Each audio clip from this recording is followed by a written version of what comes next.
మంది చాలా సార్లు అడుగుతా ఉంటారు. సాఫ్ట్‌వేర్ జాబ్ చేస్తూ నేను పార్ట్ టైమ్ జాబ్స్ చేయొచ్చా? అంటే నేను చాలా సార్లు చెప్పాను. సో, డెవలపర్ అయితే చేయొచ్చు అని చెప్పి. దీనికి సంబంధించిన కొన్ని ఇంకా అప్‌డేటెడ్ ఒక విషయం మనం మాట్లాడుకోవాలి. సాఫ్ట్‌వేర్ జాబ్ చేసే ప్రతి ఒక్కరికి ఇదొక ఇంకొక ఇన్‌కమ్ ఇది. ఓకే. ఏంటి ఇన్‌కము? దీని గురించి ఏంటి అనేది అంటే డీటెయిల్స్ అనేది మనం వీడియోలో మాట్లాడుకుందాము. ఇంకొకటి ఏంటి అంటే చాలా మంది చెప్తా ఉన్నారు ఏంటి అంటే ఇప్పుడున్న టైం అనేది కరెక్టా కాదా అని. ఇప్పుడున్న రైట్ టైమే ప్లాన్ చేసుకోవచ్చు.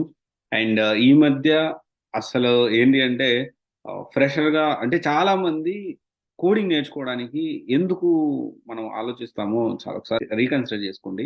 చాలా సార్లు ఏంటి అంటే సార్ నాకు తక్కువ కోడింగ్ ఉన్నది కావాలి. నాకు తక్కువ కోడింగ్ ఉన్నది కావాలి అని అంటా ఉంటారు. సో, తక్కువ కోడింగ్ ఉన్న కావాలి.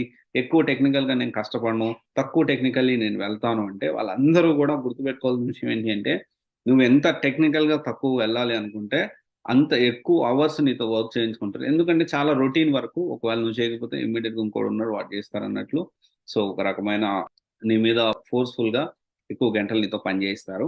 అండ్ తర్వాత నేను 70 గంటలు పని చేయను. నేను ఇంతెందుకు పని చేయాలి అని అనొద్దు. సో, టెక్నికల్‌గా if you are strong no need to work 70 hours. Definitely ఏంటంటే తక్కువ టైంలో తక్కువ పని చేస్తూ ఎక్కువ ప్యాకేజ్ మీరు ఎర్న్ చేసుకోవచ్చు.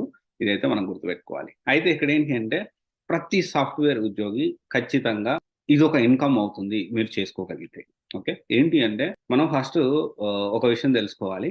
సో, ఇంతకుముందు ఇంజినీరింగ్ కా ఈ ఇంజినీరింగ్ కాలేజ్‌లో ఫస్ట్ ఏం జరిగింది? ఐటీ వచ్చింది. తర్వాత సీఎస్ వచ్చింది. ఇప్పుడు ఆర్టిఫిషియల్ ఇంటెలిజెన్స్ అని, సైబర్ అని, సైబర్ సెక్యూరిటీ అని, డేటా సైన్స్ అని ప్రతి బ్రాంచ్ సెపరేట్ బ్రాంచ్‌లొచ్చేసాయి. డెఫినైట్‌లీ వీళ్ళందరికీ గూడా ఫ్యాకల్టీస్ అవసరం. అండ్ ఇంకొకటి ఇదొకటే కాదు. సరే దీని గురించి కూడా మనం మాట్లాడుకుందాం. ఇంకొక పాయింట్ కూడా ఉంది. దీనికంటే ఎక్కువ ఉద్యోగాలు అక్కడ దొరుకుతాయి. దాని గురించి కూడా మనం పార్ట్ టైమ్ ఉద్యోగాలు. పార్ట్ టైమ్ సోర్స్ ఆఫ్ ఇన్‌కమ్‌గా మనం పెట్టుకోవచ్చు.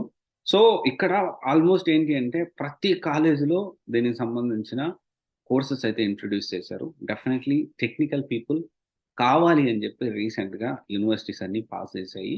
సో, ఖచ్చితంగా దానికి సంబంధించిన వర్కింగ్ ప్రొఫెషనల్ కావాలి అని చాలా క్లియర్ కట్‌గా సో, సర్క్యులర్ అయితే జారీ చేశారు. సో, చాలా వరకు మన కాలేజీలో ఎలా ఉంటుందంటే సంబంధం ఉండదు. ఏదో ఎంటెక్కో, బీటెక్కో చేసుంటారు. వస్తారు అన్ని క్లాసులు చెప్పేస్తా ఉంటారు. సో, ఇకపై అలా కుదరకపోవచ్చు.